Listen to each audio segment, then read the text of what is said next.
మీద కనుక పెట్టుబడి పెడితే, వాళ్ళ కనుక నిజంగా విలువలతో ఉన్న అధ్యాపకుల్ని బయటికి తీసుకెళ్తే ఈ దేశం చాలా అత్యంత అద్భుతంగా ఉంటుంది. అందుకని అధ్యాపక వృత్తి హైయెస్ట్ పెయిడ్ జాబ్ అవ్వాలని నా కోరిక. ఆ రోజు జరుగుద్దా నాకు తెలియదు, కానీ నా ప్రయత్నం నాకు చేస్తాను. ఎందుకంటే నాకు చిన్నప్పుడు టీచర్స్ నాకు నేర్పించిన పాఠాలే. ఒక టీచర్ నాకు దేశభక్తి గురించి చెప్తే, ఇంకో టీచర్ నాకు సైన్స్ గురించి చెప్పారు.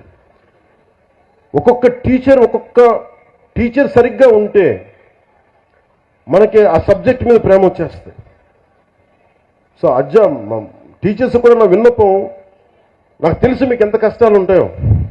మీరు నలిగిపోతూ ఉంటారు, పిల్లల్ని చెప్పి అలిసిపోయి ఈ పిల్లల్ని కూర్చోబెట్టినప్పుడు 5 మంది లెగుస్తూ ఉంటారు, మీరు అలిసిపోతారు. పోషకాహారం మీకు కూడా కావాలి. నిజంగా నాకు అదే అనిపిస్తుంది. ఎందుకంటే అలిసి నేను సభల్లో మాట్లాడుతూ గొంతు అవిసిపోతూ ఉంటుంది నాకు. సో పోషకాహారం పిల్లలకే కాదు, మీకు కూడా కావాలి. మీకు కూడా వైటమిన్ డెఫిషియన్సీ ఉందా, మీకు కూడా ఒకసారి వైటమిన్ డెఫిషియన్సీ ఉంటే విసుగు వచ్చేస్తుంది. సో అది కూడా చూడాలని నేను కోరుకుంటా ఉన్నాను. Highest paid job should be for teachers. ఈ దేశం బాగుండాలి.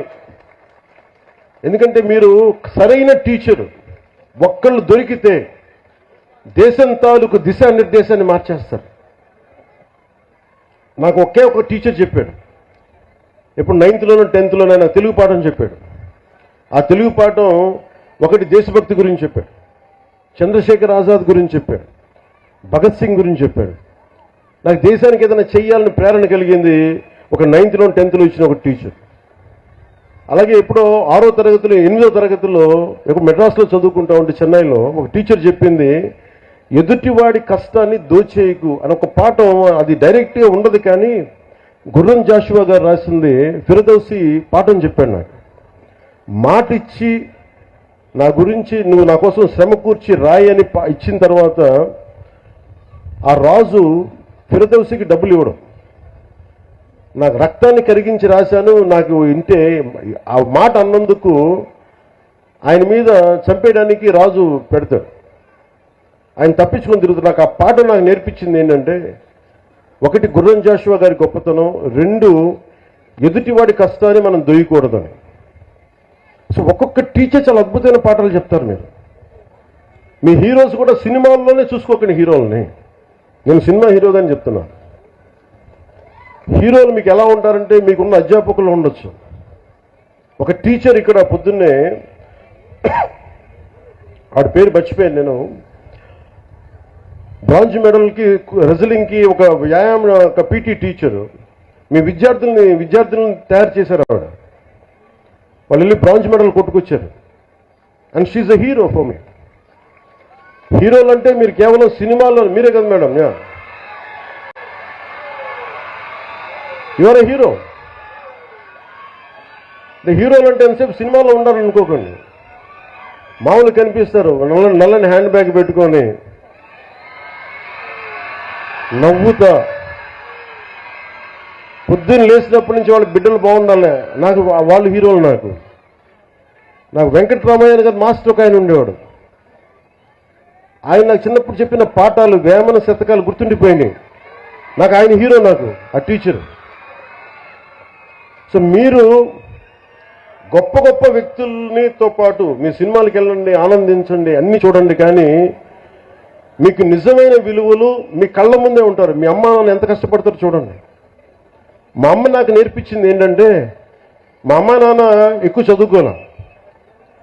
మా నాన్న 10th క్లాస్తో ఆపేసినట్టున్నాడు, మెట్రిక్ తోటి. తర్వాత ఆయన కానిస్టేబుల్ నుంచి ఉద్యోగాల ప్రమోషన్స్ మీద వచ్చినాయి. మా అమ్మ 5వ క్లాస్తో ఆపేసింది. కానీ వాళ్ళిద్దరి విలువలు ఎంత మంచి విలువలు అంటే, రోజు మా అమ్మ సాయంత్రం సంధ్యా సమయం అవ్వగానే దీపం ఇంట్లో లైట్ వేసి దండం పెట్టుకునేది.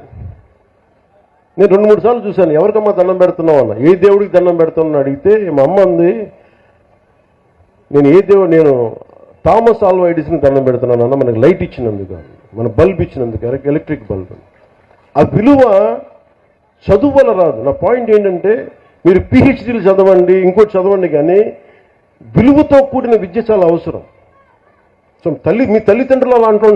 నా తల్లి హీరో, నా తండ్రి నాకు హీరో. ఎందుకంటే కష్టపడ్డాడు మా నాన్న. అలా మీ తల్లిదండ్రులు కూడా మీకోసం కష్టపడుతూ ఉన్నారు. విద్యార్థులు మీరు మీరు చూడాలి. పాపం మీ అమ్మగారు పొద్దున్నే లేచి మీకు బ్రేక్ఫాస్ట్లు చేసి, టిఫిన్లు చేసి, మధ్యాహ్నానికి ఏదన్నా మళ్ళీ ఇంటికి వస్తే ఏదైనా తింటామని చెప్పి మీకు వాళ్ళ కష్టాన్ని కూడా మనం గుర్తించామనుకోండి, తల్లిదండ్రుల కష్టం.